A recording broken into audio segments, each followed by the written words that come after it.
I was 17, studying hard, doing 4 A-levels with my heart set on Cambridge University, when I began feeling really tired and run down.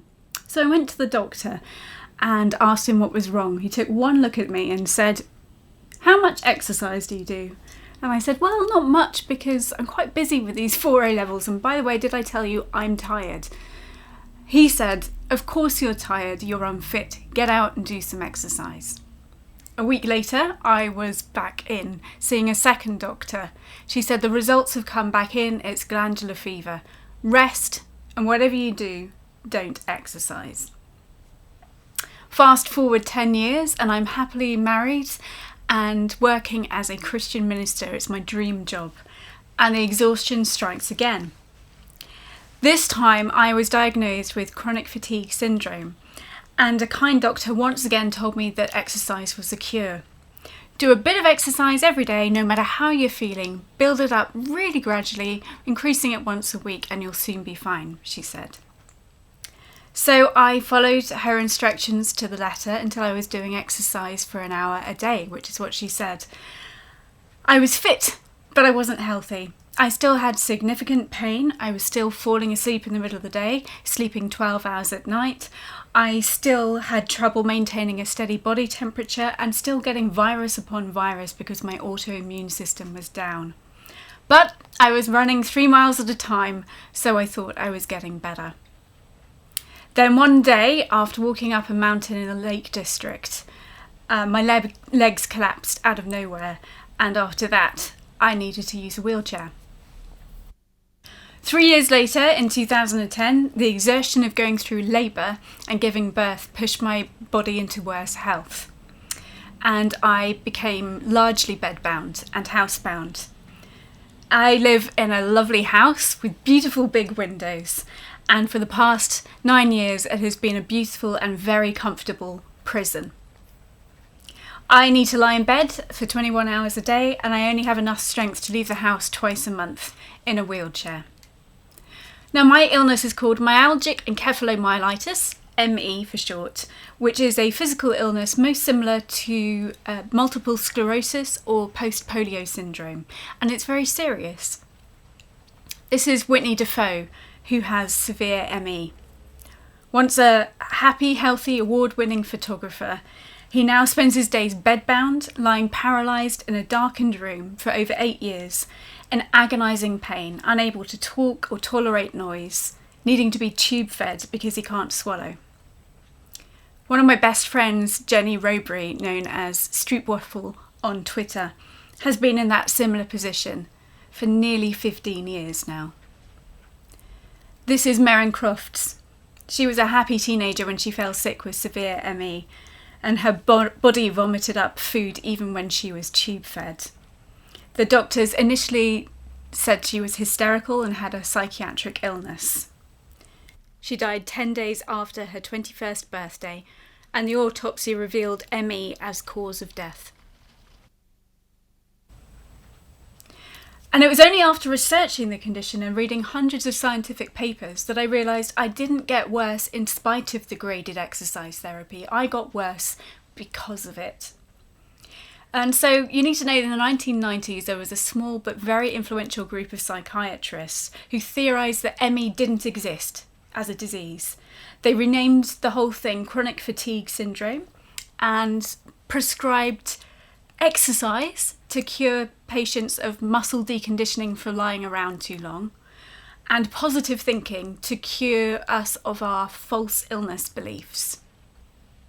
The theory was popular with US medical insurance companies, and to this day the only treatments offered by the NHS for ME are graded exercise therapy and CBT.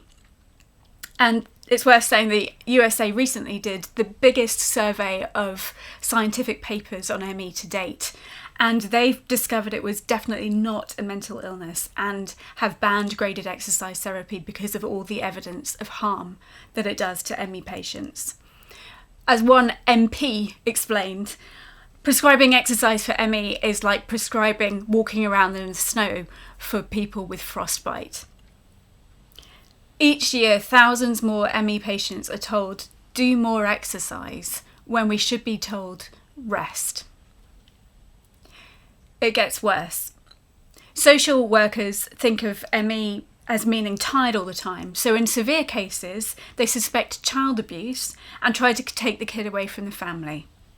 Doctors often refuse home visits for housebound ME people and deny them wheelchairs. The DWP routinely refuse ME people welfare benefits. We are doubly imprisoned, first by our bodies, then by a medical institution and society that denies our illness.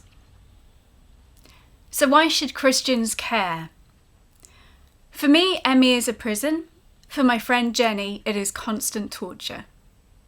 And I keep on thinking of that verse in Hebrews 13, verse 3, which can be translated as, "Continue to remember those in prison as though you were in prison, and remember those who are tortured as if you were in their body."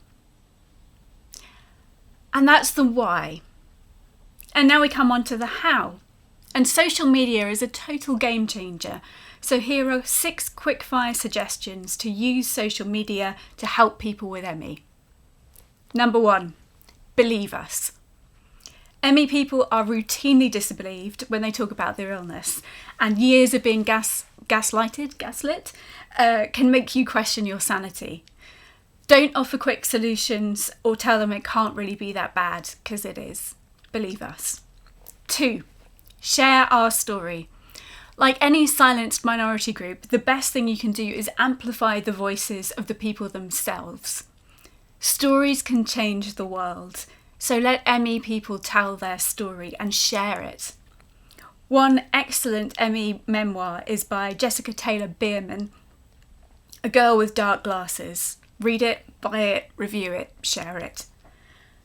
Christians Emily Ackerman and Liz Babs have also written helpful books for ME sufferers themselves. 3, share your life with us. Online friendship is massively underrated. People with ME can often just slowly tap out a tweet, but they can't reply to individual emails. And in my first year of being housebound, one of my friends wrote to me a newsy email every single week, and I felt really included in her life, and it meant the world to me. 4, minister to us. Be the advocate in your church to fight for streaming of services, house groups with online link-ups, giving up the privilege of hosting so you can be where the chronically ill person is, host Facebook discussion groups or online Bible studies. Be prepared to offer pastoral counselling in 5-minute segments or by Skype or by email. 5, learn a theology of suffering from us. I may be biased, but I think people with chronic illness have the best understanding of faith and suffering.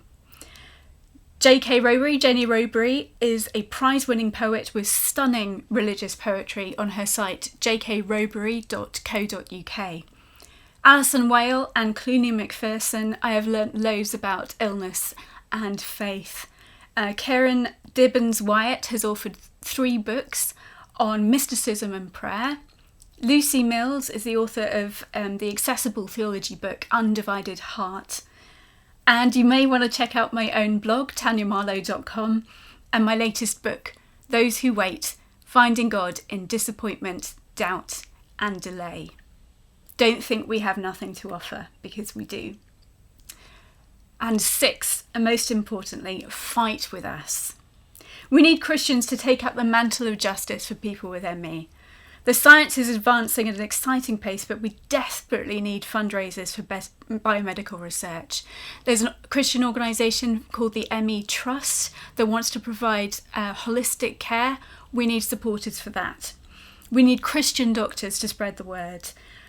Christian with ME, Sarah Reed, has spearheaded parliamentary involvement and done an amazing job, but she's tired and needs other people to step up.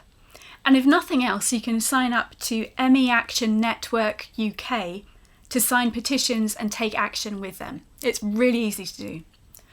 We've had our own mini Arab Spring in the ME community through social media. But we're tired and we need healthy folk to stand along with us. So please ask God what role you could play.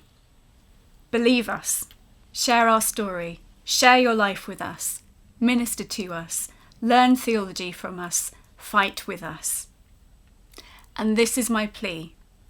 Continue to remember those in prison as if you were in prison, and continue to remember those being tortured as if you were in our bodies.